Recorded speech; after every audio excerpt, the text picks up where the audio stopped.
Hare Krishna, Hare Krishna. Thank you, Pawan Prabhuji, for facilitating the chanting, and Vishwanath Prabhu. Hare Krishna, dear devotees. Start with Mangalacharan.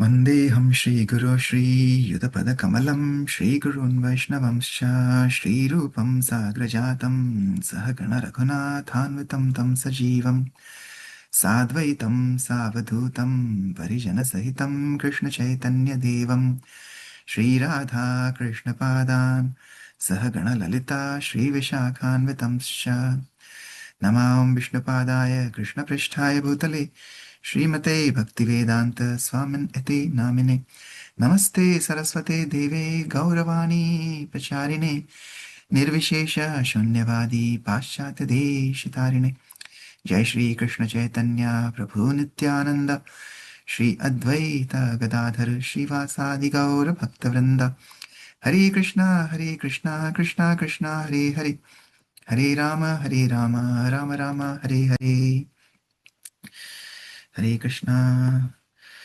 Okay, let's continue with our prayer, which is prayers to the Vaishnavas to bestow their mercy.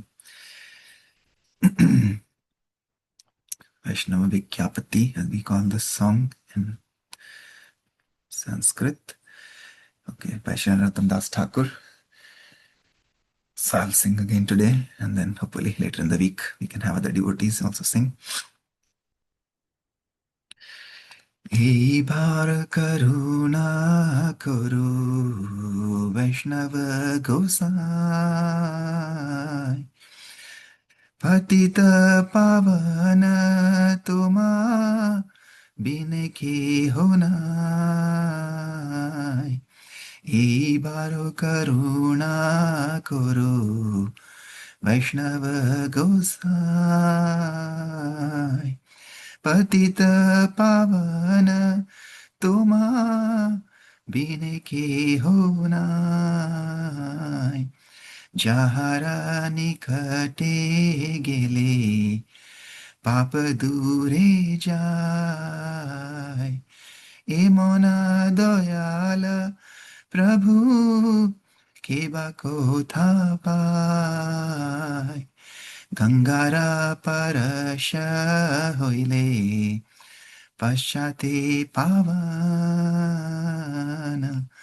দর্শনে পবিত্র করো এই তোমার গুণ হরিস্থানে अपराधे तारे हरि नाम तुम स्थाने अपराधे नाही परित्राण तुम्हारा हृदय सदा गोविंद विश्राम गोविंद को ही ना मोरा वैष्णव परान प्रति जन्मे खोरी आशा चरणे राधूली नरोत्तमे करो दया अपनारा बोली এই বার করুণা করো বৈষ্ণব গোসাই পতিত পাবন তোমা বিনে কে হো নাই হরে Krishna Krishna Krishna Hare Hare Hare Rama, Rama Rama, Hare Hare. Shri Vaishnava Vikyapati ki jai, Shri Das Thakur ki jai, Srila Prabhupada ki jai. Okay, we can read the translation. Anybody would like to read today? I can read, Prabhu. Yes, Shri Mataji. O Vaishnav Goswami, please be merciful to me now. There is no one except you who can purify the fallen souls. Where does anyone find such a merciful personality by whose mere audience all sins go far away? After bathing in the waters of the sacred Ganges many times, one becomes purified. But just by the sight of you, the fallen souls are purified. This is your great power. The holy name delivers one who has committed an offense to Lord Hari. But if one commits an offense to you, there is no means of deliverance. Your heart is always a resting place of Lord Govinda. Lord Govinda says, the Vaishnavas are in my heart. I desire the dust of your holy feet in every birth I may take. Please consider Narottam yours and be kind upon him. Hare Krishna. Hare Krishna. Thank you, Shri Mataji. Okay, so let's continue with Vaishnava Thakur's studying, which is Srila Prabhupada Lilamrit, chapter 51. Prabhupada is teaching yesterday this point about association, about sadhu sangha, satsanga, significance of not just going to the holy dham and bathing in Ganges, but actually taking association of pure, unalloyed devotees of the Lord. Because when we associate with them and we hear from them attentively, sincerely, then that cleanses our heart. That is the perfection of spiritual life, Prabhupada was saying. So that is the power of association. Just like that, the prostitute, Lakshagraha, who came to Shri Haridas Thakur, she just came. She had ulterior motives, but just by coming there, sitting with him, just taking association, just having darshan of Haridas Thakur, of Tulsi Maharani, circumambulating Tulsi Maharani, that as he asked her to do, just coming in contact with a pure devotee gives us that benediction. So like that, she was purified in just a matter of 3 days, and she became a pure devotee just by association and by hearing the sweet nectarian Hari Nam from the lotus mouth of Shri Haridas Thakur. So like that, Prabhupada is teaching his disciples about the association of pure devotees in the holy dham. Just by taking bath is only going to purify our external sins, but internally it is not going to cleanse our hearts. But by chanting of holy names, by association, by listening from pure devotees, it will do that. And also yesterday he taught us about the power of and the beauty of seeing Krishna and Krishna's beauty everywhere, because Krishna is Purnam, Pada Purnamidam, he's Purnam, complete and perfect. So everything that comes out from Krishna is also complete and perfect. So he was taking the examples of those trees, wonderful trees, as he was walking on the beach of Juhu, and saying how beautiful the sky is, how beautiful the trees are. Everything is so perfect and complete in Krishna's world, because Krishna is perfect and complete himself. So like that, it was coincidental again. Yesterday night we had one devotee, Shiksha Mataji, was asking about the same thing. How do we apply these things? It's so wonderful. We read all these things from Prabhupada's books, but how do we apply them in our lives? And I think she has been probably working on that, because she had asked that question earlier also. So we were discussing yesterday in the evening discussion that, same thing like Prabhupada is showing here. When we see sky, we remember Krishna because it reminds us of Krishna's color. When we see, dark blackish clouds in the sky, especially now in Cincinnati, last 2 days was dark. And, every time you see those clouds, you remember Krishna. Right? Every time when it is sunny, you see the sun, you remember Krishna. In the night when you see the moon, you remember Krishna. Right? You see the trees, like Prabhupada was saying yesterday. We have, especially in America, we have so many trees. When you see the trees, you remember Krishna. Right? When you feel the breeze on your skin, you remember Krishna. When you taste water, you remember Krishna. So many practical things are there. We just have to practice, and then we will be able to see Krishna's presence, like Prabhupada is saying. He is there in every Paramanu. Paramanu is 1/6 of an atom. And even in that Paramanu, Prabhu, Param Pita, as Paramatma is there. So it's wonderful. Again, we read Prabhupada's books and we can apply them in our life also. But yeah, we need to develop that vision. We need to anoint our eyes with that vision. And that happens when we take association of pure devotees, when we chant attentively, when we study sincerely, and when we serve humbly. Those are 3 things Prabhupada said. But even in that, it is step by step. If you chant attentively, then you will see that everything else that you do will also start becoming nicer. You will start studying sincerely. When you start studying sincerely, then you'll start serving humbly. When you start serving humbly, then you'll start chanting attentively more, right? So like that. So it's a nice circle, nice cycle. Prabhupada is teaching wonderful things every day. We have to start applying them in our lives. Okay, so let's continue. Chapter 51. The most significance of Prabhupada is now in India and Bombay, and he's saying about the conspiracy that is happening in America, where people are kidnapping their, their deprogrammers kidnapping devotees and coercing them. But he assures them that Krishna would protect them and the outcome would ultimately be in their favor. Okay.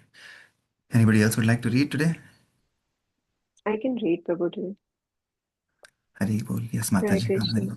Hari Krishna. Okay. The most significant battle, one that had concerned Srila Prabhupada for several months, was a legal case in New York where the temple president, Adikesha Swami, was being charged with employing mind control to keep the devotees in the temple. The parents of the two adult devotees had pressed charges after hired deprogrammers had failed to break the two devotees' determination for Krishna consciousness. In a spirit of anti-cult crusade, an assistant attorney general was prosecuting using all legal and governmental facilities at his disposal. All the civil libertarians were outraged and assured the devotees that the opposition could never win. The implications of the case were fearful nevertheless. The case challenged the very right of the Hare Krishna movement to exist as a bona fide religion and challenged the right of adult devotees to remain in could you scroll up? Yeah, to remain in the movement against the wishes of their parents. Also at issue was whether members of the Hare Krishna movement were members of their own choosing or were being kept in the movement by psychological manipulation, brainwashing. When Srila Prabhupada had first heard of this case, his reply in a letter from Vrindavan had been like a clarion call to battle against the forces of illusion. Regarding the point about whether our movement is bona fide, you can use the following arguments. Bhagavad Gita has got so many editions. Our books are older than the Bible. In India, there are millions of Krishna temples. Let the judges and juries read our books and take the opinion of learned scholars and professors. Regarding the second point about the parents' jurisdiction over their children, here are some suggestions. Do the parents like that their children become hippies? Why don't they stop it? Do the parents like their children to become involved in prostitution and intoxication? Why don't they stop this? They are now feeling the weight of this movement. Formerly they thought, these people come and go, but now they will see they are staying. Now we have set fire. It will go on. It cannot be stopped. You can bring big, big fire brigades, but the fire will act. The brainwash books are already there. Even if they stop externally, internally it will go on. Our first class campaign is book distribution. Go house to house. The real fighting is now. Krishna will give you all protection. So chant Hare Krishna and fight. Sitting with Srila Prabhupada in Bombay, Rameshwar Swami informed him that a nationwide committee of professors and theologians had come to the defense of Krishna consciousness in the New York case and that many lawyers and psychologists were sympathetic. It is so much mercy from Krishna, said Srila Prabhupada. Krishna wanted all these things to happen. Krishna himself became important when he killed so many demons, not simply by lying down on the lap of Mother Yashoda. When he was on the lap of Mother Yashoda, from that day he began to kill. Therefore, Krishna established that he was the Supreme Personality of Godhead. So even Krishna was not exempted. What to speak of us? Prahlad Maharaj was not exempted. As soon as you speak of God, this opposition will come. Jesus Christ was crucified. They are so kind that they have not crucified me or my men. But we have to expect all these things. Nityanand Prabhu was personally injured. Haridas Thakur was beaten in 22 bazaars.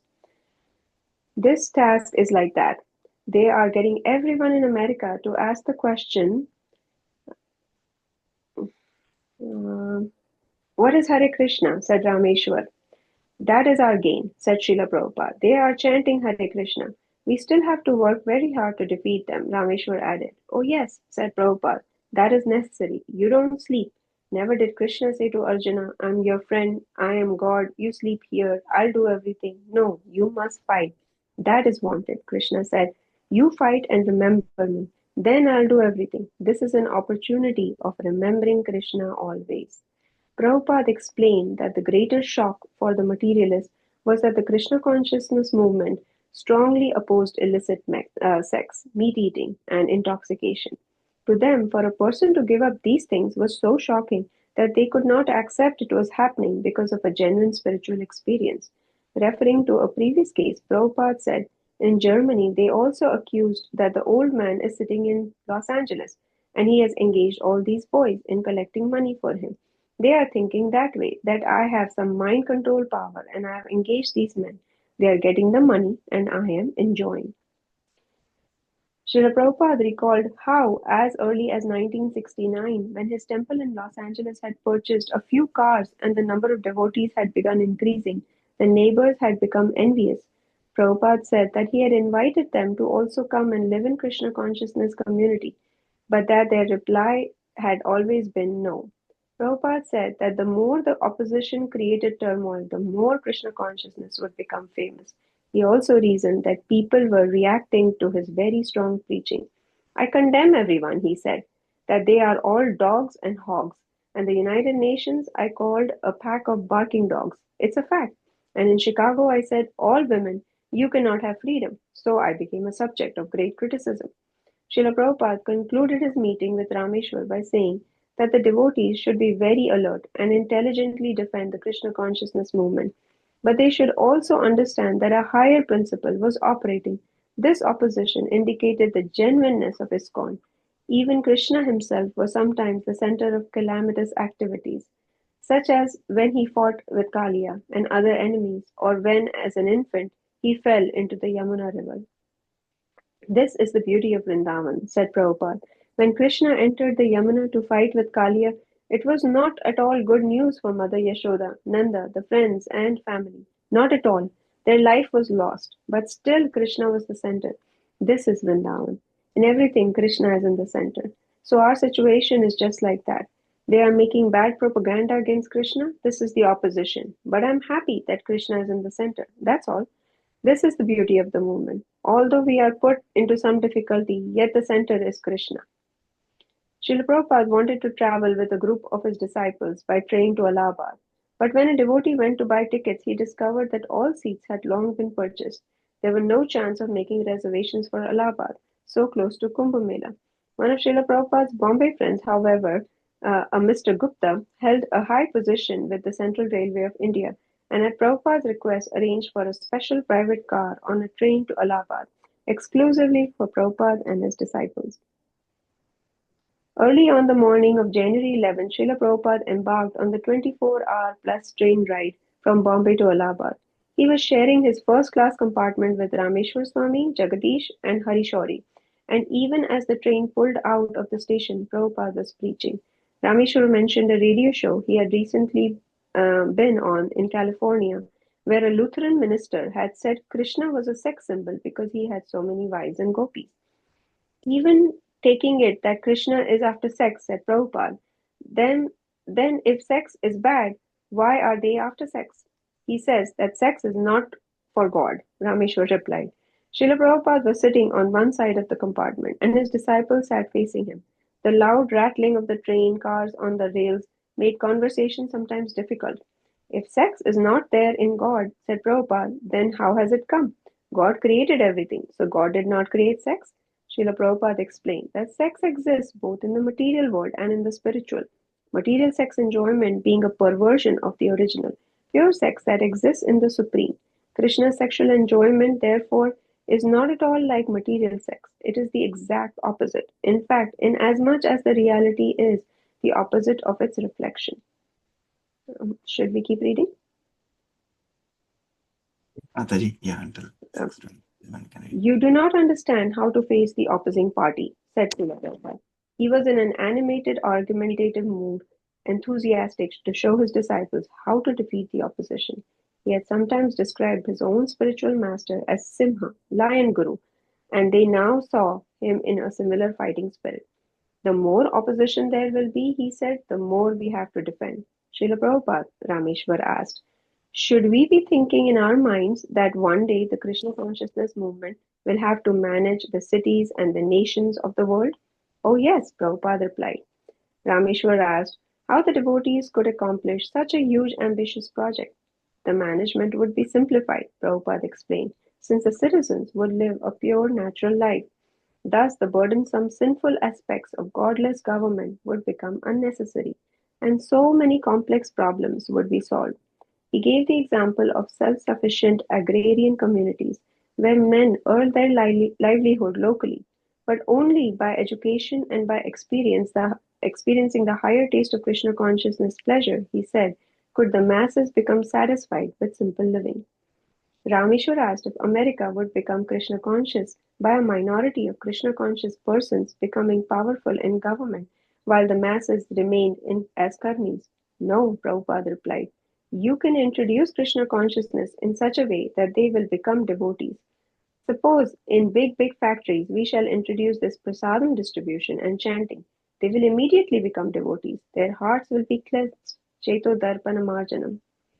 But will it be like Russia, pursued Rameshwar, where there is only a small group of people who are in control?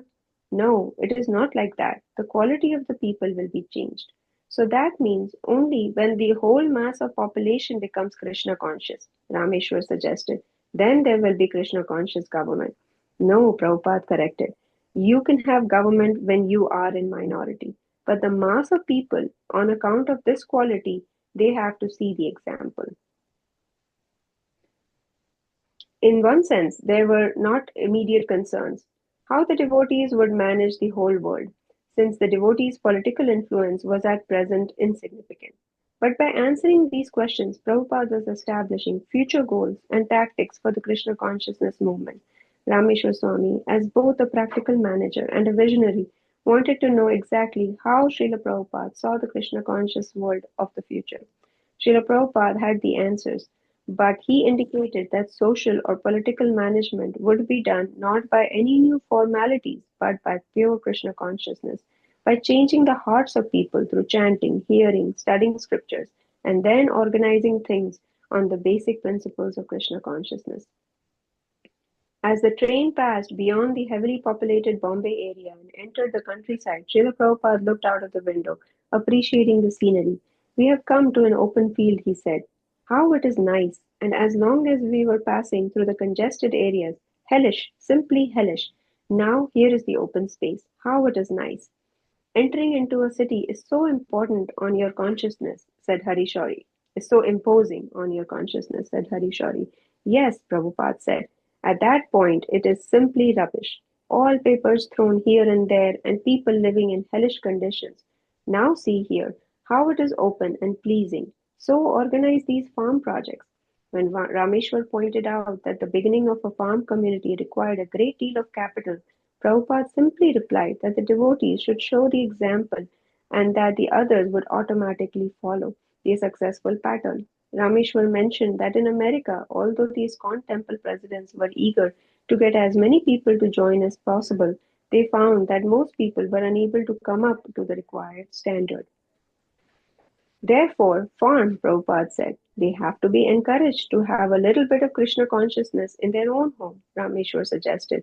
Make their home a temple. Prabhupada disagreed. No, let them go to the farm, New Vrindavan. If the people were disinclined to austerity, he said, then let them come to the farm with their wife and children and live comfortably in their own house. And on the farms, they would find plenty of employment. More and more, Prabhupada said, people would become jobless and would be obliged to take shelter of a Krishna conscious farm community. So, we can expect, said Hari Shauri, that material conditions are going to become very much worse than at present. They may come or not, said Prabhupada. We don't care. Let us establish an ideal society. Although Prabhupada had left Bombay without taking breakfast, he continued speaking for 4 hours and then asked Hari Shauri to serve lunch. The other devotees left the compartment. Hari Shauri carried all Prabhupada's personal effects in 2 small shoulder bags, one with 3 changes of clothing, the other with Prabhupada's plate, bowl, spoon, tiffin, tilak, and mirror. With just these 2 bags, Prabhupada was traveling all over the world. Although he was the head of a wealthy international movement, he kept nothing for himself and traveling light. Whatever donations he collected, whatever profits came from the sale of his books, whatever properties he owned, everything was in the name of ISKCON. And yet, when it came time to eat in the middle of that dusty train ride, his servant was able to produce silver bowls and a tray and an elegant vegetarian feast. Although Prabhupada kept nothing for himself by Krishna's arrangement, he was well provided for. Srila Prabhupada sat cross-legged on the train seat and pointed to what he wanted from the stainless steel tiffin compartments his servant placed before him. There were sabjis, puris, fruits, and sweets. After Srila Prabhupada chose what he wanted and began to eat, he insisted that Harishori also take prasadam. When they finished, Harishori distributed the remnants of Prabhupada's meal to the other devotees, and Prabhupada lay down to rest. In the afternoon, more devotees gathered in Prabhupada's small compartment, and he continued preaching, mostly in reply to points Rameshwar Swami's raised. In regard to brainwashing, said Rameshwar, they claim that our lifestyle tends to take the devotee and isolate him from the world. Yes, said Prabhupada. We hate to mix with you. No gentleman tries to mix with loafers. Crows will not like to live with the ducks and white swans will not like to live with the crows. That is natural division. Birds of the same feather flock together. Rameshwar, they have a list of 5 or 6 conditions, and they say if all these conditions are present, then it is a suitable atmosphere for brainwashing. They say we are imposing those conditions on our members. Prabhupada, yes, we are brainwashing from bad to good. That is our business. We are washing the brain from all rascaldom. Your brain is filled up with all rubbish things, meat eating, illicit sex, gambling. So we are washing them. Cheto darpana marjanam. Shrinvatam swakatha Krishna, Punya Shravana Kirtana, Hridayantastohi Abhadrani. Abhadrani means bad things. So the bad things should be washed. Don't you cleanse your home? Don't you cleanse your room? Is that brainwashing? So, if you wash your room very clean, who blames you? But you are so rascal that you charge us. Why are you washing away this garbage? We are washing out the garbage and you are protesting. This is your intelligence, but intelligent men wash away the garbage. That is the law of civilization, to cleanse, and that we are doing. According to the Vedic civilization, you are actually untouchable. Now we have come to touch you. Therefore, wash. First, you must wash. According to Indian civilization, the dog is untouchable, but he is your best friend. So you are untouchable. Therefore, we have to wash your brain. Unless your brain is washed, you cannot understand Krishna. Man is known by his company. You sleep with the dog, you eat with the dog, your best friend is dog. So what are you? You must be washed, scrubbed. Should we stop?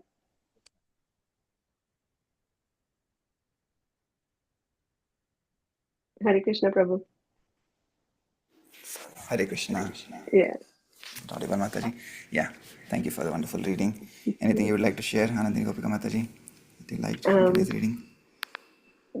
Prabhu, I was just amazed to see how Srila Prabhupada has such wonderful answers, how he is, such a fierce guru, because he's not bothered about his reputation, or he's not bothered about, if he says something, what's going to happen to the movement. Sometimes as materialists or partial materialists, we think like that, but Prabhupada was only thinking of Krishna, and Krishna protected him from all of these. So he's fearless, Abhay Charanavinda, he is fearless because he is completely in the shelter of Krishna. So that is so wonderful, and I am just also very amazed to see how Rameshwar Swami has such nice questions that are going to even be so pertinent to us in the future. We are already seeing some people in the government who are Krishna conscious devotees, and how that might impact, future times to come. So, these very young devotees, but with intelligence provided by Srila Prabhupada, by Krishna, they are actually forming they are the instruments who have formed the years that we are still going to see in the future. So, thank you, Prabhu. Thank you for allowing me to read today. Thank you for your wonderful service. So many services that you do. Thank you. And brilliant. Yeah, very nice points. Very thought-provoking. Yeah, that's why we have these books, Prabhupada books, perfect questions, perfect answers, right? Like Parikshit Maharaj asked the perfect questions, right, for all of humanity. Like Arjuna asked all these questions for all of humanity. Like that, we see Prabhupada's disciples are asking all these questions for the time to come. And like you rightly said, yeah, so many of these things we can relate to them even today after 50 years of Prabhupada's passing. 60 years since he gave these instructions, and everything's practical, relevant, because he could see the future, and he knew what was going to come. Like that conspiracy, he knew while he was taking his walk on Bombay, on Juhu Beach, he knew what was happening in the other part of the world. And yeah, so many things. Yeah, it's just mind amazes us that how much love he had. Every second he wanted to just serve the Lord and give as much as he can, he could, in whatever time he had on this planet. He gave us so much, and he left these wonderful books for us to associate with him directly. And by reading these books, it almost feels like, it's almost like we are just watching him, as he's traveling in those trains. Of course, many of us have traveled in Indian trains, and again, that journey, it's like Bombay to Allahabad, B to A, or from bad to good, Prabhupada is saying. So, like that, going back to Godhead, everything is connected. When everything gets connected with Krishna, and Krishna is the center, Prabhupada is saying, then everything else becomes perfect. And even the joblessness that he's talking about, like that we are seeing already, people are becoming jobless. More and more people are losing their jobs because we have kind of become entangled in this cycle of materialism. Everybody is running behind money, profit, and doesn't really care what is happening to others. But now we really sincerely kind of start to miss the simplicity of life that we used to have before. At least our ancestors, our forefathers used to enjoy. Now that simplicity is lacking. But that's what Prabhupada is saying again. Yeah, we should have more and more farm communities. So again, all glories to Prabhupada's disciples who have created so many wonderful farm communities. We have, here in Radha Desh and everywhere around the world, in Hungary, Shivaram Swami and New Vrindavan. And so, all of those are teaching to the world, the Govardhan Eco Village, how we can live, self-sustain ourselves by keeping Krishna in the center, and still not being lazy. Like Prabhupada used to say, nobody should be lazy, nobody should be idle. Everybody has work, everybody has physical work, and they have, intellectual work by reading these books. You can remember Krishna by doing worship, but at the same time you can work physically in the service of the Lord, in the service of the community. So many practical things again Prabhupada taught, and we can learn all from so many of these things and apply in our life. Thank you, Mataji. Anything else anybody would like to share?